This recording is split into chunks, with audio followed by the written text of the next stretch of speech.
মাননীয় মাননীয় খুনি হাসিনাকে বলা হয়েছিল উনি চেয়েছিল 3টা মাস আমাকে সময় দেন, আপনার কোনো সময় আর নাই।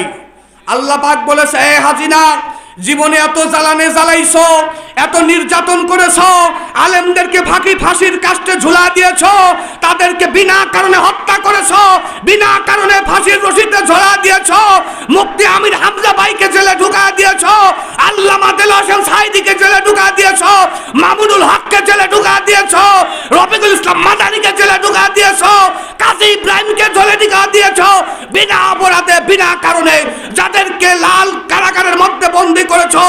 এই হাসিনা, তোর টাইম আর বাংলার জমিনে হবে না। আমাকে 3টা দিন সময় দেন, তাও হবে না। আমাকে 3 ঘন্টা সময় দেন, তাও হবে না।